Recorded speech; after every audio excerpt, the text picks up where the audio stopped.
involved, because when they see Muslim and Arab names on these ballots, and when we run more candidates, whether it is trustee of a village, whether it's of a library, whether it's of a park district, school board, right, village hall, at that level, and from there into state senator and state representative, from there into the federal, Congress, senator and state and congressperson, that is where it all begins.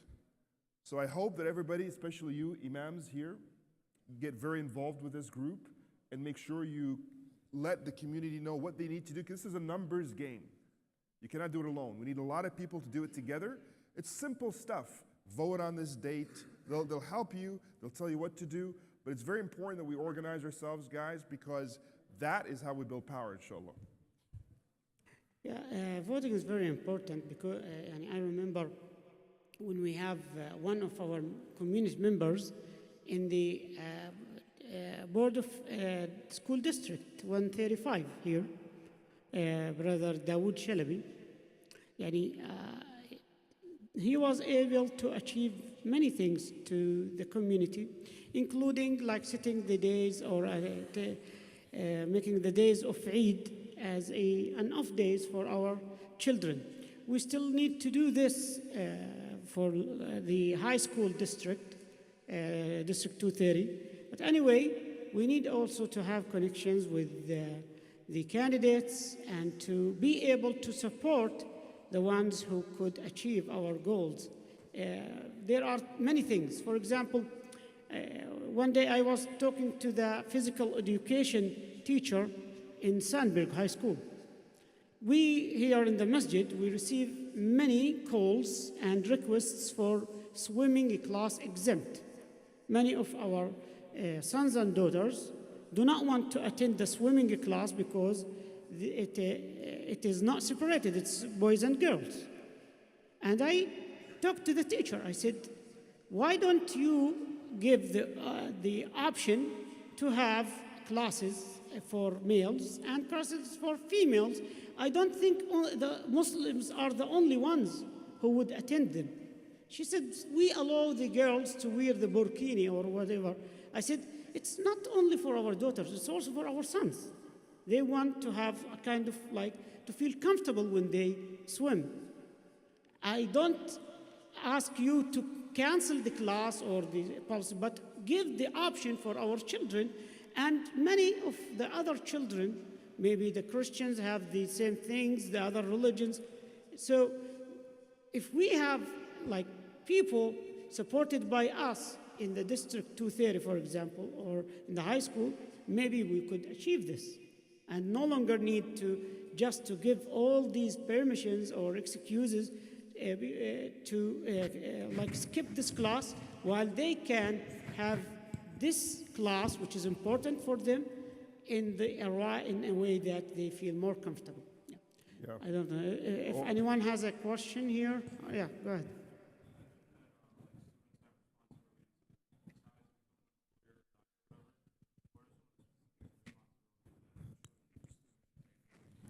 Very good question from our young brother here. He said that I mentioned that students and their parents, the angle towards medicine and maybe law and maybe dentistry, stuff like that. What else do I recommend that they should be looking into? So when I mentioned that, what I meant is regardless of which career path you take, and there's nothing wrong with these career paths, you must add to it education for you as a citizen, which whatever it is that you do has nothing to do with it. So you could be the best doctor and a clueless citizen. You could be the best business person or educator or lawyer. Lawyer probably is going to be hard, but let's assume. And you could not really know your rights and not know the path to power as a citizen, as a community. That education is what I'm talking about that we must add in addition to whatever it is we choose. Okay? Because that is what makes strength and weakness. Quite frankly, people always say, oh, the Jewish community is so powerful. Good for them. They're not huge in number. They're equal to us in number. But they understand, and others as well in this country, how to build power for your community. Now, we want to build power for ourselves not because we are arrogant or because we are nationalist or because we believe our values are values that are good for the world. So haram, and you have these beautiful values. What are our values? Justice, compassion, anti-corruption, anti-abuse. This is the Islamic values. So if we are the people of this beauty and this strength and this resolve for goodness in a land in which there are, domestic abuse and sex trafficking and gangbangers and drug dealers and, all sorts of things are creating misery for so many people. Haram if we don't step it up. We can't do this from the masjid alone through lectures to ourselves and mass mahtarami, with all due respect. Mass and ISNA and ICNA and all these conferences, which are very important, very good, but we got to get out of that bubble, our own bubble, and we have to bring these values into society proudly. We're not just defending ourselves, don't hate us, don't hurt us. We are actually coming out and saying, hey guys, you're hurting. We want to help heal. But you can only do that if you know how to build power. And it's not just, there are many different ways. So one is political organizing, like All United, at a very fundamental municipal level. Guess what? Guess what's happening right now? Everybody who's running for mayor, including other towns, are now starting to knock on our doors. Before we had to knock on their doors. Now they're knocking on our doors. They're like, oh man, these guys are here. They're funding this. They're hiring people. They're organizing themselves. They're looking into the databases. They're bringing voters into the game. Let's get on their good side. We might need them. And they're asking us, what do we need? They're asking us what we want. That's how it's built. That's in the political world. In the PR world, we have to start building power in terms of language. I've mentioned this before. More than money.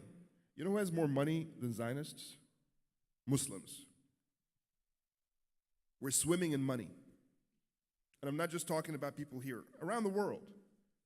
يعني الأخ بدون ذكر أسماء ولا بلاد اللي تبرع يعني ب 600 مليار $600 billion ما خدش حاجة, he got nothing for it. And he's getting nothing for it. The other side, they take money. They don't give our tax money. And then they dictate what happens. So it's not about, the easy answer is money. No, it's not. It's part of it. But the real answer is character, personality, and language. Language is power. If I were to walk into my average high school, Muslim high school, and again, my hat off, القبعة برفعها لإخواننا اللي بنوا هذه المدارس. لا غبار عليهم, and I cannot hold a candle to them. تمام? ولكن هذه المدارس might be impressive in their academic areas. And maybe we'll send kids to University of Chicago and maybe medical school. But that's the extent that we're going to get in our current system. Because these schools, and I'm familiar with all of them, mahtarami, they don't teach and they don't have a culture of building personality, character, leadership, and language. فهحط, انتوا بتفهموا عربي صح؟ هحط فرد من عندي وفرد من معبد يهودي أو مدرسة يهودية, and you'll see the difference in how they self-represent on stage, مثلا, or in an interview, or in a debate, or in a hearing of a school board. In the first place, we don't even attend these meetings. They do. We don't call producers when we're offended by something that shouldn't have been aired or that is racist or Islamophobic. They do. They take a position with everything. They'll let you know. They'll call. They'll write. For us, maybe we'll protest. And the protest, guess what's going to happen? We're going to wait until the sky's falling on the heads of people, then we start to protest. And when we do, we're waving flags of foreign countries that people don't even know what we're talking about. We're talking to ourselves, microphones to ourselves, chanting to ourselves in public.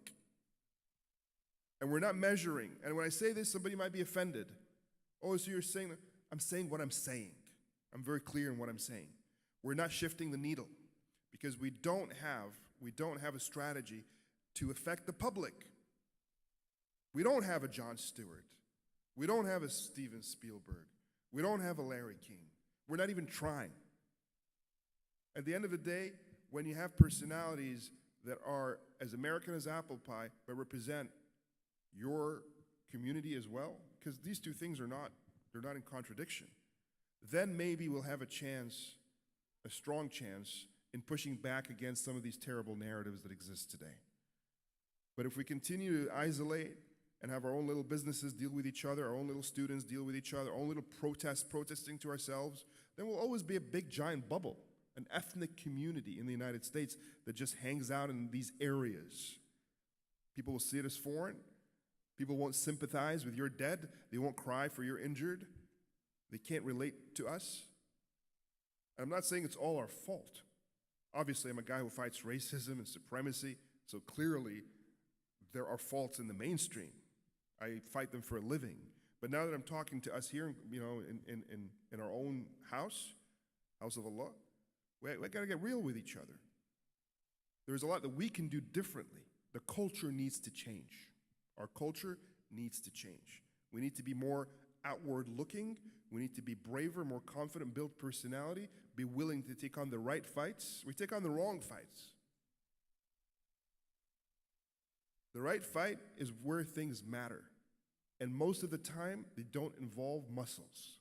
They involve brains, but even more than brains, because we have a lot of that, alhamdulillah. Personality, which sadly, this is my contention, you can agree or disagree, we don't have too much of right now. We're not building it, because we tell our own kids, shut up and listen. What do you mean? How dare you ask this question? Haram. You can't say this. You can't ask that. You shut it down. So what you build are good soldiers that listen to you and their imam and their teacher and their principal and their whoever, and is afraid to rock the boat. So they're going to listen to the government. They're going to listen to the FBI. They're going to listen to law enforcement. They're going to listen to anybody who has authority. As I'm organizing, I'm sorry I'm venting to you a little bit, but as I organize these parents, their kids are being slapped around by the system. And they come and they complain, and they're right to do that. So we say, okay, let's get to work. You ready? Yes. All right. We need to go to this school board hearing. Great. Here are the talking points. Great. A week later, I'm getting calls, and nobody talks to the other. It's just individually. They think they're the only one, but they're all doing the same thing. I don't feel comfortable coming. I don't want my kid to see more pressure. Maybe they'll punish us more. Maybe they'll put their picture online. Maybe they'll share their name. He's trying to get into college, and so they duck. They want to kind of go through the shadows. And okay, that's exactly how you get slapped around as a community. People know that you're weak and you're not standing up. This is how we were raised in our countries. It is, but we don't want to raise our children. The first generation who migrated from overseas used to live this lifestyle, always to live or to walk in the shadows. You cannot say your opinion. Not even, I'm not talking even in front of the government, sometimes in front of your parents, in front of the older ones. But our children, I believe, has a different way or different style of life. They always, they feel proud with their opinions. They always discuss things. They argue with you about these things. So do you think that this is a generation issue that could be solved by generation, or we can fix it? Look, I think there's a natural progression. People born here, raised here, they're going to be different. They're going to have less of the problem, but we're raising them.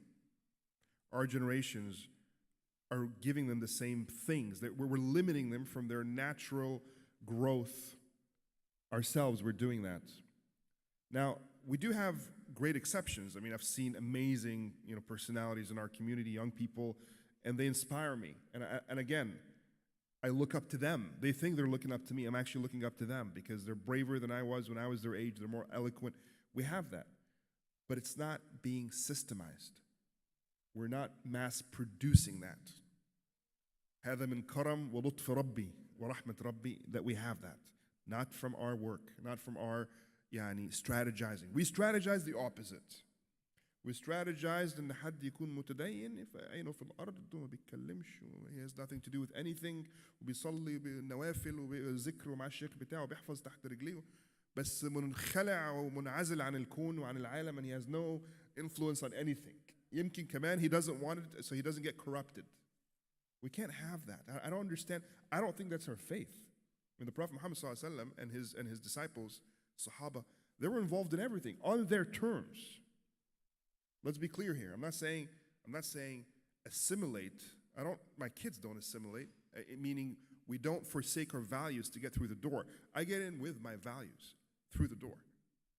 And it's not about polite or not polite. I mean, I would contend, alhamdulillah, I've been very polite on board with my parents. So it's not about, to have sort of courage, boldness, to truly not fear anyone or anything, is not to say that you're somebody who, masalan, talks back to your parents. Blacks. It's just to say that truly, I believe this is what Islam teaches. إنك ما تخافش غير من اللي خلقك. يعني you should not fear except the only power that can actually harm you or benefit you. And if you're a true mu'min, and it goes back to iman for me, if you're a true mu'min, you already know, you don't think, you know that nothing and no one can harm you or benefit you anyway, other than Allah subhanahu wa ta'ala. So why are we calculating and why are we worried and stressed and why aren't we just going out there to please Him? He's the only audience that matters anyway. And when you do that, guess what? بيحبب فيك خلقه. يعني people start to appreciate you, respect you, and like you. Wallahi, even your enemies. Even your enemies. ربنا بيحط هيبة في الناس اللي هي عندها sincerity وبتعامل ربهم مش بتعامل الناس. ممكن ما يحبكش بس هيحترمك. He will respect you. تمام?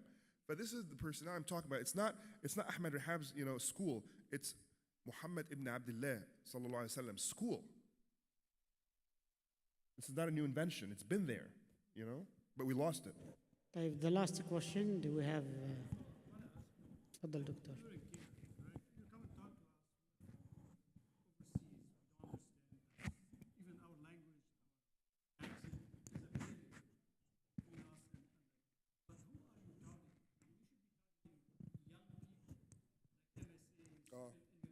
Yeah. These are the people that you can recruit. Wallahi, yeah. No, we need to talk to everybody. Like right behind you just now are the ones who are asking the questions and the biggest eyes tonight were young people. But you guys are part of our community and you have such value to our community. We do both. We do both. So you'll find me in the universities.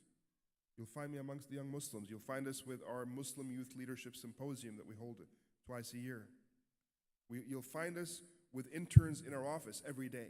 These are young people from your communities who work with us and have official positions under leaders who are their mentors. And so far we've graduated 1,100 such people who are now doing something in the world, alhamdulillah, that is adding more strength. It's almost like a factory. بس جزء منها يعني part of it is we have to also outreach and connect with إخواننا وأحبابنا وأبائنا يعني these are all, everybody has حق علينا. We have to be present to tell your rights. I mean, where? Address them where? Which high school do they go to? Huh? The CARE is going to address them in Victor Andrew? No, we go to our symposiums are held at the Muslim high schools, and we also have programs that people who are not in these high schools can attend. But you got to find this stuff. يعني برضو there has to be initiative, because we're talking about 12 people. Our community is, mashallah, 400,000 people. But there has to be initiative from the house, from the parent, from people like yourself, to tell their kids, hey kids, search online, like you search for songs and you search for projects at school, search for internships. Search for opportunities where you can connect. They'll find it. It'll be the first thing that pops up. But there has to be initiative. There has to be initiative as well. Like we're not, just because we exist, we don't claim to be we're going to be in every house and find every Muslim and fix every problem. And we're at the end of the day, we're an effort that's limited, with limited budget. Me and the 12 people that work for me, We probably make less than the average, business person in this community, combined. In Care Chicago, you are only 12 Only 12. for the whole Chicago city The and whole suburbs. Illinois. No, يعني each one is serving maybe more لا than بس احنا 10,000 people. the قضايا, the Yeah. cases that we're taking, this will cost the community millions of dollars if they were in private firms. Yeah. And the media we do probably cost millions if you did it as an advertisement paid for. Yeah. You It's a save big money. mission, and in a big city. Ustad,